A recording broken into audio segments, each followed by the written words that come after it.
Last लेक्चरला जे घेतलेले आपण, ओके, तर त्याच्या पुढचं आपण आता कंटिन्यू करू. आता नवीन टॉपिक या ठिकाणी आपल्याला डिस्कस करायचं, तो म्हणजे काय, कॅपिलरी. ओके, सर्वात पहिले कॅपिलरी काय असतं तर ते या ठिकाणी आपण डिस्कस करू. Capillary, okay, what is capillary. तर बऱ्याच जणांनी कॅपिलरी यूज केलेली असेल, ओके, लॅबमध्ये वगैरे कॅपिलरी आपण यूज केली असेल. तर कॅपिलरी, व्हॉट इज कॅपिलरी असतं तर तुम्ही पेन घेतला, पेन मध्ये ती रिफिल असते बघा, ओके, त्यामध्ये पुन्हा शाई आपण टाकू शकतो किंवा दुसरं त्यामध्ये रिफिल टाकू शकतो, बरं की नाही. तर त्या प्रकारचा एक पाईप असेल, पण या पाईपचा जो डायमीटर आहे तो इतका कमी असेल, जवळपास 1 मिलीमीटर किंवा त्याच्यापेक्षा थोडासा जास्त, बरं की नाही. एकदम कमी जर त्याचा डायमीटर असेल तर त्या प्रकारचा जो पाईप असतो त्याला काय म्हटलं जातं तर कॅपिलरी म्हटलं जातं. ओके, आता पुढचं जे पॉईंट घ्यायचा आहे तो म्हणजे काय तर आपला कॅपिलरी ऍक्शन असेल. ठीक आहे, व्हॉट इज कॅपिलरी ऍक्शन. तर पहिले आपण डिस्कस केलं कॅपिलरी आणि आता आपल्याला डिस्कस करायचंय कॅपिलरी ऍक्शन. तर मी तुम्हाला 2-4 एक्झाम्पल या ठिकाणी आधी सांगेल आणि त्यानंतर मग व्हॉट इज कॅपिलरी ऍक्शन त्याची आपल्याला डेफिनेशन लिहिता येईल किंवा मग पहिली जी डेफिनेशन आहे तर ती पण घेता येईल. कोणती, कॅपिलरी ट्यूब. अशी ट्यूब की ज्याचा डायमीटर कसा असतो तर व्हेरी स्मॉल किंवा त्याचा एक फाईन डायमीटर असतो, त्याला एक फाईन बोर असतो. बोर माहिती ना सर्वांना, तर पाण्याची बोर असते त्यावर एक खड्डा पडलेला असतो पाईपामध्ये, बरं की नाही. तर त्याच प्रकारचा एक होल असणार आहे. तर जो फाईन बोर असतो त्या ट्यूबचा त्याला म्हटलं जातं कॅपिलरी ट्यूब म्हटलं जातं. आता या कॅपिलरी ट्यूब मध्ये आपल्याला कॅपिलरिटी बघायचं आहे किंवा कॅपिलरी ऍक्शन म्हणता येईल त्याला. तर ते काय ते समजून घेऊ. तर मी 2-4 एक्झाम्पल तुमच्या समोर डेमॉन्स्ट्रेट करतो. बघा, तुम्ही पेन असतं, पेनच्या याच्यामध्ये इंक टाकलेलं असतं. कोणतं इंक पेन घ्यायचं तुम्हाला, त्याच्यासाठी आपण काय करू तर डिस्कस करू. इंक पेन मध्ये तुम्ही ज्यावेळेस पेन टाकणार आणि लिहिणार तर ती जी इंक आहे ती काय होते तर राईज व्हायला सुरुवात होते, बरं. जसं तुम्ही लिहिणार तसं तसं इंक काय होते तर खाली जायला सुरुवात होते. मग हे कशामुळे पॉसिबल आहे तर बिकॉज ऑफ कॅपिलरी ऍक्शन मुळे पॉसिबल आहे. ठीक आहे, हे ऍक्शन कशी होते तर आपण ते मॅथमॅटिकली बघणारच आहे, पण सध्या एक्झाम्पल देतो तुम्हाला. ठीक आहे, दुसरं एक एक्झाम्पल घेऊ आपण. बघा, तुम्ही देवाऱ्यात ती दिवा ठेवत असता देवाऱ्यासमोर, बरं की नाही. त्यात तेल टाकलेलं असतं आणि वात लावलेली असते, बरं की नाही. आणि ज्यावेळेस तुम्ही वात काय करणार आहे, पेटवणार आहे, तर ते जे तेल आहे ते काय होतं तर सक केलं जातं त्या वाते थ्रू, बरं की नाही. मग त्यामध्ये पण ती वातेमधून ते लिक्विड काय होतं तर वरती राईज होत असतं. तर हे पण ऍक्शन कशामुळे झालं तर तुमचं कॅपिलरीमुळे झालं. ओके, हे एक झालं.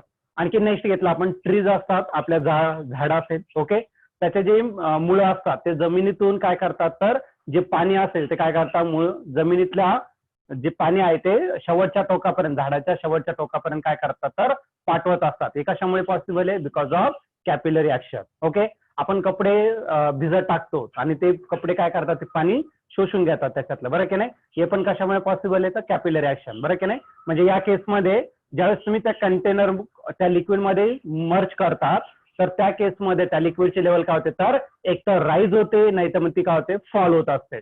एक तर वाढत असते नाही तर मग ती लेवल कमी होत असते.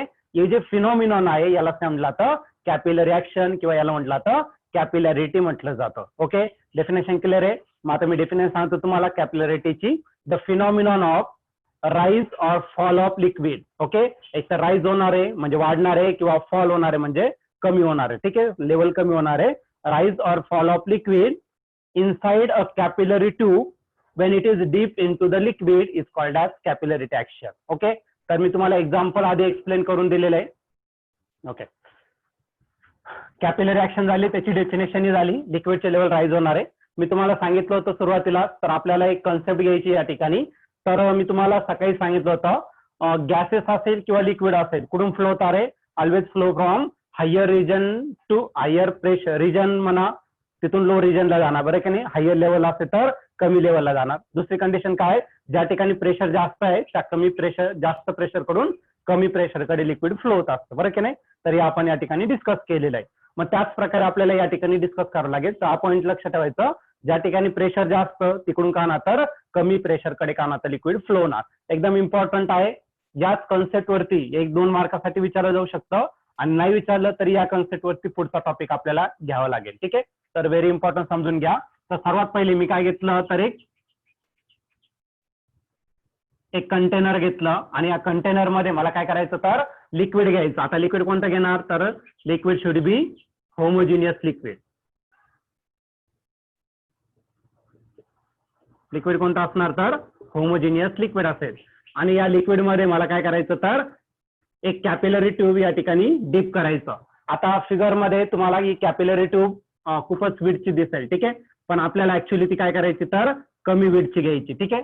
तर तुम्ही इमॅजिन करायचं डायग्राम मध्ये मी जास्त विड्थची काढू शकतो, पण तुम्हाला काय करायचं तर कमी विड्थवाले दाखवायचं. तर मी स्ट्रेट लाईन काढायचा प्रयत्न करतो या ठिकाणी.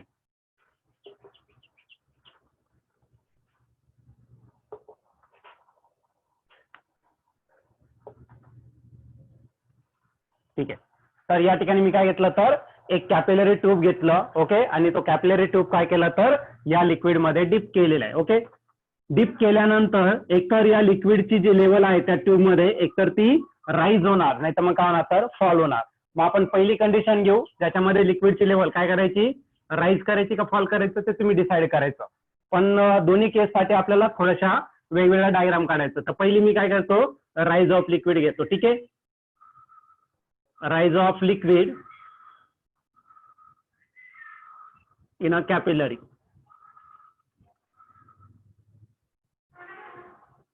कॅपिलरी मध्ये कशा प्रकारे लिक्विड राईज होणार आहे ते आपल्याला या ठिकाणी डिस्कस करायचं, ठीक आहे. टायटल दिसतंय सर्वांना. तर सर्वात पहिले ज्यावेळेस तुम्ही काय करताय रे कॅपिलरी ट्यूब इन्सर्ट करणार आहे, सुरुवातीला तर लेवल वाढताना दिसणार नाही, पण जसं तुम्ही काही वेळेसाठी कॅपिलरी ट्यूब त्याच्यात डीप केलेला असेल तर या लिक्विडची जी लेवल आहे ती काय होणार तर राईज होणार आहे. सध्या तरी मी राईज होताना दाखवतो, पण राईज होताना जर दाखवायचं असेल तर त्या केसमध्ये जो वरचा शेप असणार आहे तो कसा ठेवायचा तो तुम्हाला कॉन्केव्ह ठेवायचा, ओके. आणि जर फॉल होत असेल तर वरचा जो शेप आहे तो कसा घ्यायचा कॉन्व्हेक्स घ्यायचा. का घ्यायचा कॉन्व्हेक्स तर पुढे त्याचं रिझन तुम्हाला समजूनच जाईल, ठीक आहे. काय घ्यायचा तर त्याचं रिझन तुम्हाला लगेच समजून जाईल. आता या ठिकाणी जर घेतला तर हा लिक्विडचा सरफेस आहे, पण हा सरफेस कसा आहे प्लेन सरफेस आहे. फिगर मध्ये तुम्हाला शेवटच्या पॉईंटला असा कर्व पार्ट दिलेला आहे, तो घ्यायची गरज नाही, तर असंच घ्यायचं तुम्हाला, ठीक आहे. आता याच्यामध्ये मी काय घेणार आहे तर टोटल 4 पॉईंट्स घेणार आहे. तर पहिला पॉईंट घेतला, सपोज कोणता घेतला ए पॉईंट. कुठे आहे A point which is outside the liquid, लिक्विडच्या बाहेर आहे अँड आउटसाइड द कॅपिलरी. कळला पहिला point. A point is situated outside the liquid and outside the capillary. पुढे पुढे काय घेणार आहे तर बी पॉईंट घेतला मी, आणि हा जो बी पॉईंट आहे तो कुठे घेतला तर कॅपिलरीच्या आतमध्ये घेतला पण लिक्विडच्या बाहेर घेतला, ठीक आहे. B point is situated outside the liquid but inside the capillary. कळलं का नाही, लिक्विडच्या बाहेर आहे पण कॅपिलरीच्या आतमध्ये आहे. तिसरा पॉईंट घेऊ आपण, तो काय घेतला तर सी पॉईंट घेतला, तो कुठे रे inside the liquid and inside the capillary, okay. आणि शेवटचा एक पॉईंट घेऊ, सपोज तो काय घेतला डी. तुम्ही इकडे येऊ शकतात, इकडे येऊ शकता, कारण दोन्ही पार्ट सेम आहे, ओके. डी कुठे आहे बिलो द लिक्विड सरफेस किंवा inside the liquid but outside the capillary, कॅपिलरीच्या कुठे तर बाहेर आहे. असे काय घेतले तर टोटल मी 4 पॉईंट घेतले, ओके. त्यात आता पहिला पॉईंट घ्यायचा, ए आणि डी पॉईंट दिसते बघा बाळांनो, ओके. ए पॉईंट कुठे आहे प्लेन सरफेसच्या वरती आहे, डी पॉईंट पण कुठे आहे प्लेन सरफेसच्या खाली आहे. आणि जर सरफेस प्लेन असेल तर त्या केसमध्ये जो प्रेशर एक्झर्ट होणार आहे तो कसा आहे तर सेमच राहील, बरं की नाही. मग पहिला पॉईंट घेता येईल आपल्याला काय प्रेशर ऍट पॉइंट ए किंवा मग डी घेतला तरी चालेल, अशी सिक्वेन्स घेऊ आपण. Pressure at point D is equal to pressure at point A, आणि याला रिझन असेल, याला इक्वेशन 1 घेऊ शकतात. रिझन काय असेल तर प्लेन सरफेस, जो लिक्विडचा सरफेस क्रिएट होते तो कसा आहे प्लेन सरफेस आहे. आज तुमचा पहिला पॉईंट, ओके. आता मला दुसरा पॉईंट घ्यायचा आहे, कोणता घ्यायचा आहे. हा ए पॉईंट दिसतोय आणि हा बी पॉईंट आहे, तर दोन्ही जे पॉईंट आहे ते कुठे आहे रे एअर मध्ये, आणि एअर मध्ये जो प्रेशर एक्झर्ट होतो तो कोणता असेल तर ऍटमॉस्फेरिक प्रेशर. म्हणजे ए पॉईंट आणि बी पॉईंटला प्रेशर सेम असेल. मग pressure at A point is equal to pressure at B point. A पॉईंटला जेवढा आहे तेवढाच बी पॉईंटला, याला इक्वेशन 2 म्हणा. आणि रिझन काय असेल तर ऍटमॉस्फेरिक प्रेशर असेल, ऍटमॉस्फेरिक प्रेशर असेल, ठीक आहे. तर हे झालं तुमचं दुसरं रिझन. आता जर तुम्ही इक्वेशन 1 आणि इक्वेशन 2 लगेच कम्पेअर केलं तर बघा डी चा पॉईंटचा प्रेशर ए च्या पॉईंट बरोबर इक्विव्हॅलंट आहे. सिमिलरली ए चा कोणासोबत आहे बी, म्हणजे दोन ए आहे, इकडचं लेफ्ट साइड आणि इकडची राईट साइड, दोन्ही कसे आहे सेम आहे, ओके. म्हणजे याचा अर्थ बघा हे सेम आहे, म्हणजे याचा अर्थ हे पण कसे असले पाहिजे तर इक्वल असले पाहिजे, ओके. पॉईंट समजला असेल तुम्हाला. मी हा पॉईंट रफ करून देतो. मग इक्वेशन नंबर 1 आणि इक्वेशन नंबर 2 वरून तुम्ही काढू शकता. मग दोन्ही काढून टाका, डायरेक्टली 2 दाखवा. म्हणजे याचा अर्थ काय तर pressure at point D is equal to pressure at point B. आणि कुठून येईल तर फ्रॉम इक्वेशन 1 and 2, इक्वेशन 1 आणि 2 वरून आपण लिहू शकतो. ठीक आहे. अजून एक पॉइंट मी सकाळी तुम्हाला एक्सप्लेन केला होता आणि तो खूप वेळा मी रिपीट केला होता. काय, जो प्रेशर असतो तो कॉन्केव्ह सरफेस कडे नेहमी जास्त असतो आणि कॉन्व्हेक्स साइड कडे प्रेशर कसा असतो, कमी असतो. आणि मी दाखवताना या ठिकाणी जो सरफेस दाखवलाय तो कसा आहे तर कॉन्केव्ह आहे आणि या ठिकाणी जो सरफेस आहे तो कसा आहे तर कॉन्व्हेक्स आहे. ओके, मी डायरेक्ट लिहून टाकलं. मग कॉन्केव्ह साइडला कोणता पॉइंट आहे, बी. म्हणजे याचा अर्थ काय तर pressure at B point is more than, जास्त आहे, ग्रेटर दॅन, बरं की नाही, कशापेक्षा तर सी पॉइंट पेक्षा, pressure at point C. Okay. आणि इथं रिझन का असेल तर because of concave surface of liquid.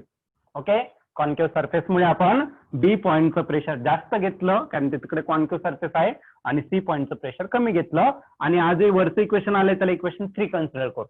आता इक्वेशन 3 जर तुम्ही ऑब्झर्व केलं तर प्रेशर ऍट पॉइंट डी बरोबर काय, प्रेशर ऍट पॉइंट बी. आणि इथं काय, प्रेशर ऍट पॉइंट बी. म्हणजे बीच्या पॉइंटचं प्रेशर आपण कशाने रिप्लेस करू शकतो, डी पॉइंटने. म्हणजे प्रेशर बी ला रिप्लेस करा डी ने. Pressure at point D is greater than pressure at point C. Okay, pressure at point D is greater than pressure at point C. आणि कुठून आलं तर फ्रॉम इक्वेशन 3.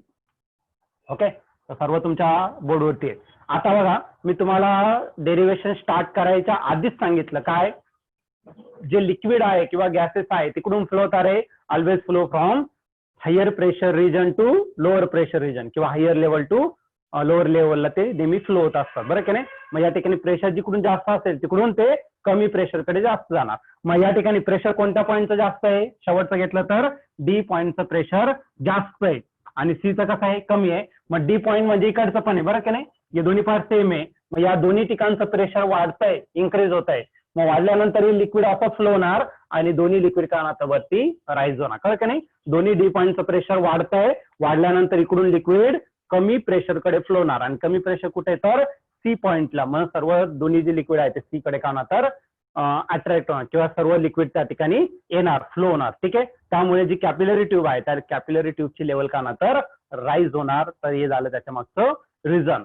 मग फक्त आपण ओरली नाही सांगू शकत लिक्विडची लेवल राईज होणार किंवा फॉल होणार, त्यामागे तुम्हाला त्याचं रिझनही देणं गरजेचं आहे. आणि या केसमध्ये आपण फक्त आणि फक्त रिझन प्रेशरच्या फॉर्म मध्येच देऊ शकतो, बरं की नाही. आणि सुरुवातीपासून मी तुम्हाला सांगितलं प्रेशर प्रेशरच, बरं की नाही. सर्व चॅप्टर मध्ये आपल्याला जास्तीत जास्त प्रेशरवरती कॉन्सन्ट्रेट करायचं आहे. जसं आपण राईज साठी घेतलंय सेम आपल्याला कन्सेप्ट घ्यायचं याच्यासाठी फॉल साठी घ्यायचं, बरं की नाही. मग आता बी कंडिशन घेऊ. Case number B, fall of liquid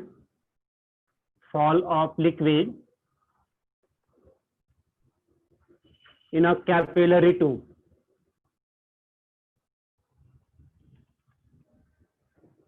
capillary tube मध्ये कसं लिक्विडचं लेवल का होणार तर फॉल होणार. जसं राईज होतं तसंच कसं कशा प्रकारे फॉल होणार आहे ते आपल्याला या ठिकाणी डिस्कस करायचं. डायग्राम काढताना सेम तीच कन्सेप्ट घ्यायची आपल्याला. परत तुम्ही काय घेतलं तर एक कंटेनर घेतलं आणि या कंटेनर मध्ये तुम्ही काय घेतलं तर लिक्विड घेतलेलं. लिक्विड काय घेतलं तर वॉटर घेतलं सपोज. ओके, तर या ठिकाणी मी काय घेतलं तर वॉटर घेतलेलं आहे आणि त्यानंतर मी काय घेतलं तर एक वॉटरने लिक्विड घेतलं, सॉरी. तर तेवढंच लिक्विड कसं घेतलं तर ते डिपेंड असेल तुमचं फॉल होणार आणि राईज होणार. ठीक आहे, इनिशियल स्टेजला तर ही जी कॅपिलरी आहेत त्यामध्ये तुम्हाला कोणत्याच प्रकारचं इन्क्रीमेंट दिसणार नाही. म्हणजे इनिशियली जर तुम्ही डिप केलं तर तुम्हाला राईज किंवा फॉल असं काही दिसणार नाही. इनिशियली तो याच पोझिशनला राहील. ठीक आहे, पण आफ्टर सम टाइम थोड्या वेळानंतर ही जी लिक्विडची लेवल आहे ती का होणार तर राईज होणार. ठीक आहे, तर या प्रकारे काय घेतला मी कॅपिलरी घेतला. अगर लिक्विडची जी लेवल आहे ती का होणार तर फॉल होणार. म्हणजे जी लेवल आहे त्याच्याशी पण ती ड्रॉप होणार आहे काहीतरी. आणि ज्यावेळेस ड्रॉप होणार आहे तर वरचा जो शेप आहे तो कसा भेटेल तर नेहमी कॉन्व्हेक्स भेटेल. आता समजून घ्या दोघांमध्ये डिफरन्स काय आहे. तर आधीच्या केसमध्ये कसा होता शेप, कॉन्केव्ह होता. आता जो शेप भेटतोय तो कसा आहे तर कॉन्व्हेक्स भेटतोय. ठीक आहे, आता ह्याच्यात परत 4 पॉईंट घ्यायचं. तर मी पहिला स्टार्टिंग पॉईंट इथून घेणार आहे किंवा इथून घेतला होता आपण. कुठून घेतला होता, स्टार्ट इथून गेला होता. ए पॉईंट, ए का असेल which is point A is situated above the liquid surface किंवा outside the liquid and outside the capillary. लिक्विडच्या बाहेर आहे आणि कॅपिलरीच्या पण बाहेर आहे. बी पॉईंट घेतला तो कुठे घेतला, that is outside the liquid but inside the capillary. लिक्विडच्या बाहेर आहे पण कॅपिलरीच्या आतमध्ये. तिसरा पॉईंट घेतला होता तो कोणता घेतला, सी घेतला, which is inside the liquid and inside the capillary. And last point is D which is inside the liquid but outside the capillary. असे पॉईंट आपण या ठिकाणी डिस्कस केला. आता ही जी लेवल आहे या टॉप लिक्विड कॅपिलरीच्या बाजूला तर ती प्लेन सरफेस आहे आणि प्लेन सरफेससाठी आपण डिस्कस केलंय प्रेशर कसा राहतो सेम किंवा प्रेशर डिफरन्स किती राहतो 0. तर मग पहिलं पॉईंट लिहिता येईल काय, the pressure at point D is equal to pressure at point A. याला काय रो आपण इक्वेशन 1 आणि रिझन का असेल तर प्लेन सरफेस असेल. सरफेस जो भेटतोय लिक्विडचा तो कसा आहे तर प्लेन सरफेस. हा पहिला पॉईंट झाला.